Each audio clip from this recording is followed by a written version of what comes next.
Pour la Russie, en ce moment, justement, on n'a pas l'impression, et même les chiffres statistiques le montrent, que ce secteur joue un rôle très important. Donc l'agriculture en Russie représente quelque chose comme 5 ou 6% de PIB par an. Et au niveau de l'emploi, ce n'est pas un secteur qui ajoute de l'emploi au niveau du pays non plus.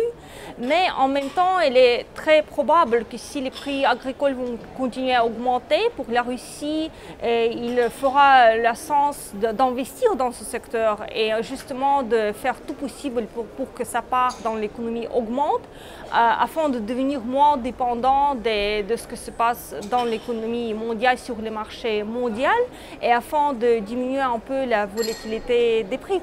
Pour l'instant, le marché russe, la Russie en général, c'est le marché relativement fermé. Donc la Russie joue le rôle d'exportateur net sur certains marchés, notamment le marché de grains. Mais en même temps, la Russie est importateur net sur les autres marchés agricoles.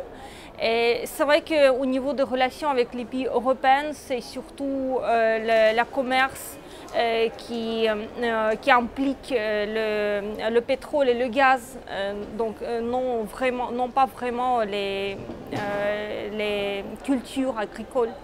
Mais pour la Russie, le choc agricole de 2007, 2008 et 2010 est devenu vraiment à poser la question: est-ce qu'il faut que les pays prêtent plus attention à ce que se passe à l'échelle globale? La Russie en ce moment a de la chance d'accumuler les finances, donc on a le fonds de stabilisation, le fonds pétrolier. On sait qu'on aura besoin d'investir l'argent à l'intérieur du pays. Et je pense qu'effectivement, une grande question, c'est qu'il faudra choisir les directions et les secteurs pour investissement, afin de justement diminuer la dépendance du pays en stabilité globale, et aussi afin de contribuer, ou plutôt ne pas contribuer à l'augmentation de cette volatilité globale. Je pense que la Russie est très ouverte pour le savoir-faire et les technologies qui proviennent des pays développés.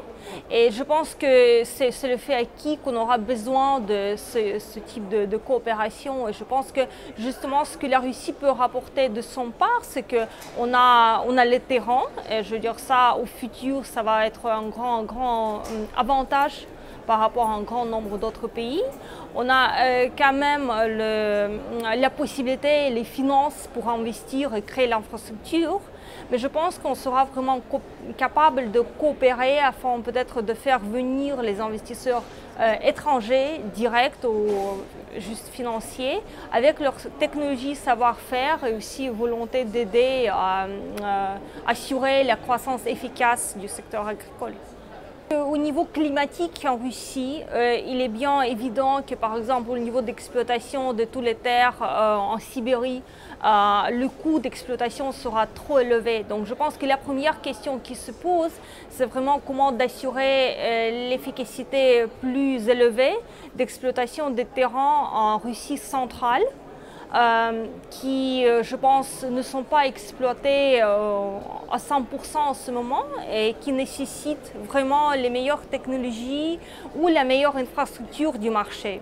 Donc je pense qu'on a quand même le potentiel en Russie centrale qui serait aussi plus intéressant en termes économiques, puisque ça permettra d'animer le secteur agricole avec les coûts relativement contrôlables.